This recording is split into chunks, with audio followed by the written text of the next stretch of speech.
দর্শক, আমরা ভূমিকা সাধারণত দীর্ঘায়িত করি না। শুরুতে অনুরোধ করি আমাদের আলোচনা বস্তুনিষ্ঠ এবং আপনার সাথে যদি মিলে চ্যানেল সাবস্ক্রাইব করে আমাদের সাথে যুক্ত থাকতে পারেন। মগজে আফগান, দিল মে পাকিস্তান, কিন্তু বাস করতে চায় আমেরিকা, ইউরোপ, অস্ট্রেলিয়া আর জাপান। কত বড় হিপোক্রেট! এদের হিপোক্রেসির আপনি তুলনা করে এই যে ইরান নিয়ে যা হচ্ছে, বাংলাদেশে যেভাবে ইরানের পক্ষে, এমনকি আওয়ামী লীগের ভিতরেও কমিউনি লীগ হয়ে গেছে। এই মুহূর্তে যদি বাংলাদেশ একটা কমিউনি লীগ বানান, বহু লোক হবে। আর ভারতে যদি কমিউনিস্ট পার্টি অফ ইন্ডিয়া বানান, হয়ে যাবে ভারতে আরো বেশি।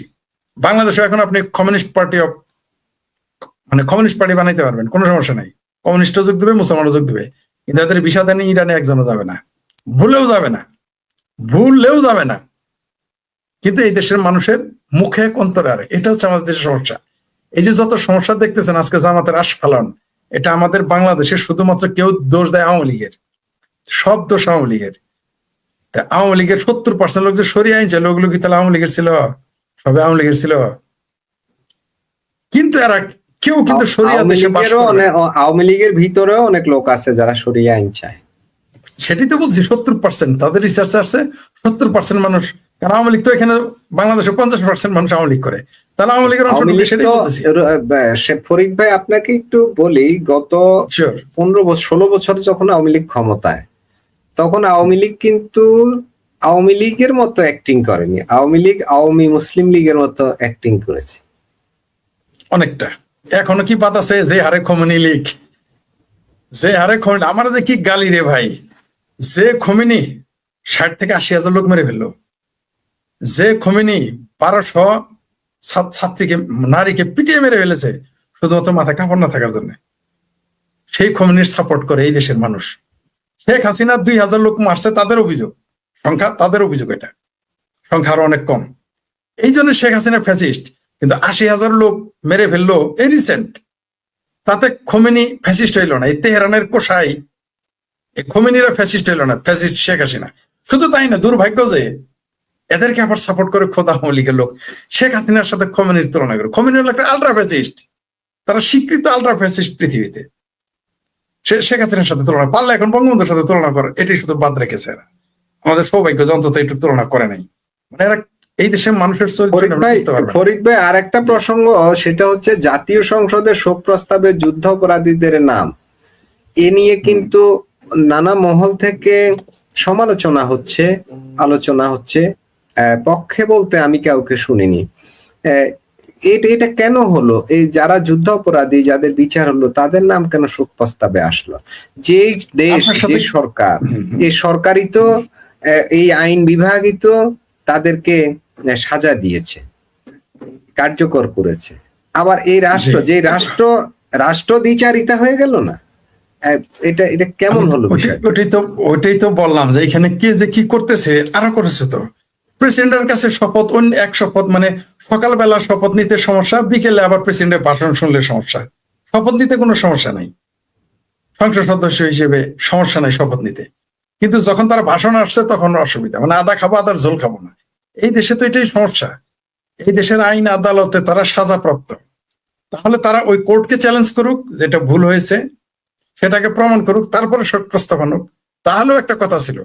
যদিও তো সেটা হয় না, কারণ হলো যে বাংলাদেশের স্বাধীনতা বিরোধীদের পক্ষে শোক প্রস্তাব আনবে, এটা এর চেয়ে লজ্জার, দুঃখের, বেদনার, কষ্টের কি থাকতে পারে?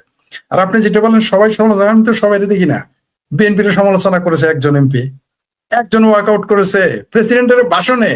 শেখ হাসিনা তাকে নিয়োগ দিয়েছে, সেইখানে তারা উপদেষ্টা হিসেবে শপথ নিয়েছে, তার অধ্যাদেশে সব কাজ করেছে, তার ওইখানে এমপি হিসেবে শপথ নিয়েছে, কিন্তু তার ভাষণ দিতে গেলে বলছে এটা স্বৈরাচারের প্রেসিডেন্ট, আর ভাষণ শোনা যাবে না। কিন্তু একটা সংসদ সদস্য কি উঠে দাঁড়িয়ে বলেছে যে কেন স্বাধীনতা বিরোধীদের জন্য শোক প্রস্তাব আনলো? এই সংসদ থেকে আমি ওয়াকআউট করলাম। করেছিল কি? করে নাই। তাহলে সবাই কোথায় করলো? আর বলবেন বলতেছে, কারা বলতেছে?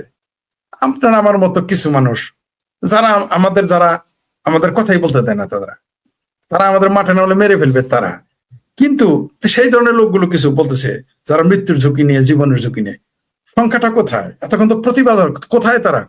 এই দেশে শেখ হাসিনা শুধু বলেছিল রাজাকারের নাতিপুতিদের চাকরি দিব, রাতের একটা সময় বের হয়ে গেছিল শত শত ছাত্র ছাত্রী সহ, মানে যেখানে নাকি মেয়েরা বাড়লেই ঘরে ঘরে পোশাক কম পড়লে ইজ্জত চলে যায়, ঘরের ভিতরে থাকলে, সেখানে তারাও তো দেখলাম আমরা কি কি পোশাকে তারা বের হয়ে পড়েছিল, বলেছিল তুমি কে আমি কে রাজাকার রাজাকার। এখন তো কেউ মিছিল করে বের হলো না, তুমি কে আমি কে মুক্তিযোদ্ধা মুক্তিযোদ্ধা, কেউ তো বের হইতে দেখলাম না। প্রতিবাদ কোথায় দেখলেন? প্রতিবাদ যদি হতোই তাহলে এই সংবাদের প্রস্তাব কিভাবে গৃহীত হইল? এই দেশে কেউ প্রতিবাদ করে নাই। এই এই বাংলাদেশ আওয়ামী লীগের ভিতরে সাইদি লীগ আছে, আর তো বিএনপির কথা বলেন, সাইদি লীগ আছে। আপনি কোন দিকে যাবেন? কোন দিকে যাবেন? স্বাধীনতা বিরোধীদের ব্যাপারে কথা বলে দেখবেন সবাই চুপ, এটা নিয়ে স্পষ্ট কথা বলবে না। বলুন যে গোলাম আজমের ফাঁসিটা ঠিক ছিল, জেলটা সাইদিটা ঠিক হয় নাই, বুঝতে পারছেন? এরকম তাদের ভাষণ আওয়ামী লীগের মুখ থেকে আমি শুনেছি এগুলো, তাই বললাম। আর বিএনপির তো আলাপই নাই, বিএনপি তো বলে এটা কোনো বিচারই না। বিচারই না, চ্যালেঞ্জ করো। সে বিচারকে চ্যালেঞ্জ করে কোর্টে করে নাই। তখন তো এরকম ছিল না যে আদালতে উকিল যাইতে দিবেন। আমরা দেখেছি রাজাকার আল বদর আল সামদের উকিল গিয়েছে। এখন তো আমরা ইসকনের যে নেতা চিন্ময় কৃষ্ণ দাস, নিরীহ মানুষ, তার পক্ষে উকিল দাঁড়াইতে দিবে না, মিছিল করে মেরে ফেলবে উকিল দাঁড়াইলেই। তখন তো কেউ বলে নাই যে গোলাম আজমের পক্ষে উকিল দাঁড়াইতে পারবে না, তখন তো কেউ বলে নাই নিজামের পক্ষে উকিল দাঁড়াইতে পারবে না। তো তারা চ্যালেঞ্জ করেছিল তো, এবং এখনো করুক, তাদেরই তো বিচার, তাদেরই আদালত, সংসদ তাদের, এই মুসলেকা সরকার তো তাদের, এই মুসলেকার সংসদ তো তাদের। তারা চ্যালেঞ্জ করতো আদালত, আমরা একটু দেখতাম। তা না করে তারা শোক প্রস্তাব আনলো, মানে তারা নিজেরাই নিজের বিরুদ্ধে অবস্থান নিল। এই দেশের, এটাই তো আমি বলতে চাই, যে এই দেশের যারা আছে, রাজনৈতিক নেতা বলেন, ছোট বলেন, বড় বলেন, এমপি বলেন, মন্ত্রী বলেন, সবাই যার যার অবস্থান থেকে বিপরীত আচরণ করে। তারেক রহমান দাবি করে তার পিতা মুক্তিযুদ্ধের ঘোষক, তাকে বীরুত্তম পুরস্কার, বীরুত্তম খেতাবে ভূষিত করা হয়েছে। সেই বীরুত্তমের পুত্র এখন প্রধানমন্ত্রী। যিনি স্পিকার ছিলেন তিনি হচ্ছেন একজন বীর বিক্রম মুক্তিযোদ্ধা। তিনি তাদের উপস্থিতিতে সেই শোক প্রস্তাব পাশ হলো, যেটা তাদের চরিত্র, তাদের বক্তব্য, তাদের দাবির সাথে মিলে না। স্বাধীনতা বিরোধীদের কিভাবে আপনি শোক প্রস্তাবে আনলেন? এটা কেউ একবার ওই প্রশ্নটা তুললো না, একজন ওয়ার্কআউট করে নাই। এই বাংলাদেশ নিয়ে আমি খুবই চিন্তিত। তবে সাধারণ মানুষের প্রতি আমার একটা ভরসা আছে যে একটা পর্যায়ে তারা ঘুরে দাঁড়াবে। আমরা কিন্তু এও দেখেছি যে গোলাম আজমের ছবিতে কিন্তু জুতা মারা হয়েছে ঢাকা ইউনিভার্সিটিতে, আইএমএ জাহেলিয়া মানে আইএমএ ইউনুসিয়ার যুগেও। কিন্তু একটা মানুষকে তো বাইরে এসে প্রতিবাদ করতে দেখলাম না। খুব মুষ্টিমেয় লোক প্রতিবাদ, কোথায় মিছিল? মিছিল তো আমরা দেখি না।